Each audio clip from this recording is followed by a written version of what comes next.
Tahukah Anda, otak merupakan bagian tubuh yang paling penting bagi manusia? Sekarang angkat tangan Anda dan letakkan pada dahi. Tepat di situ, ada bagian otak yang paling istimewa. Bagian itu disebut prefrontal cortex atau disingkat PFC.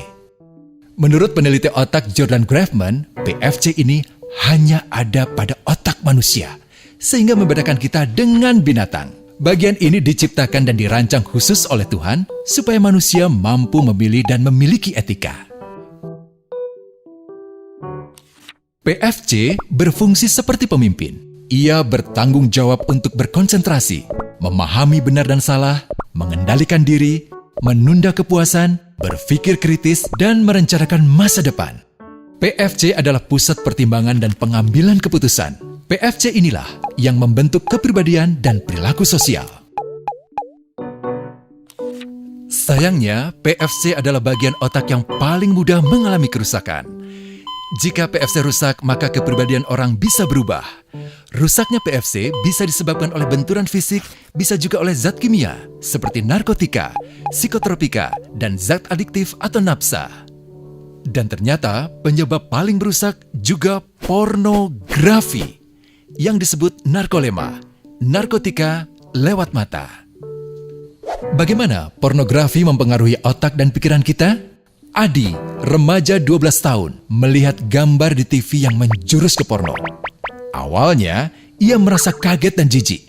Ini karena sistem limbik di otak Adi menjadi aktif. Sistem limbik mengatur emosi juga keinginan makan, minum, dan berhubungan seksual. Sistem limbik ini kemudian mengaktifkan zat kimia otak bernama dopamin.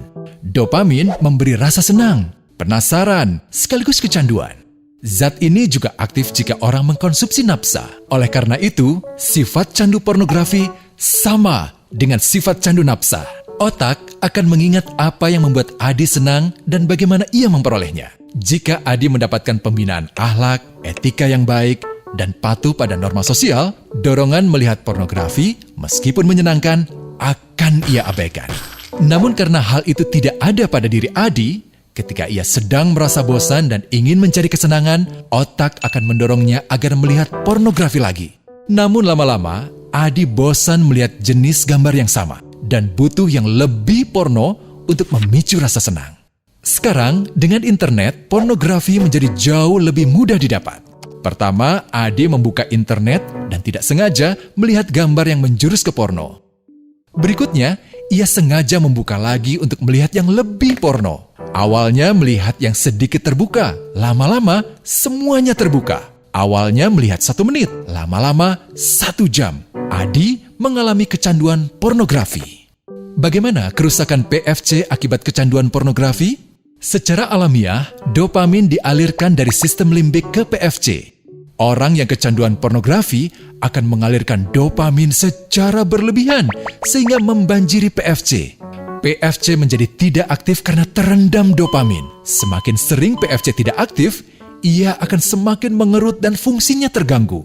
Sistem limbik justru akan berkembang semakin besar karena terus mengaktifkan dopamin, sehingga Adi cenderung untuk terus mencari kesenangan tanpa takut atas akibatnya. Jika tidak ditangani segera, Adi berpeluang besar menjadi pelanggan pornografi seumur hidup dan mengalami kerusakan otak di bagian PFC. Awalnya, ia akan kehilangan konsentrasi, penurunan kemampuan menimbang benar dan salah, serta berkurangnya kemampuan mengambil keputusan. Lama-lama, besar kemungkinan ia akan melakukan masturbasi, oral seks, hubungan seksual suka sama suka, dan mudah berganti-ganti pasangan seksual. Pernikahan dianggap tidak penting. Pasangan dianggap hanya sebagai objek seksual semata, cenderung merendahkan derajat dan kehormatan lawan jenis. Selera hubungan seksualnya pun tidak sehat dan seenaknya, kasar sampai tega memperkosa. Manusia jadi tidak ada bedanya dengan binatang. Inilah dampak yang terjadi akibat kerusakan PFC. Ahli bedah otak Donald Hilton Jr. mengatakan, jika difoto menggunakan alat magnetic resonance imaging, otak yang rusak akibat pornografi memperlihatkan hasil yang sama dengan otak yang rusak karena kecelakaan.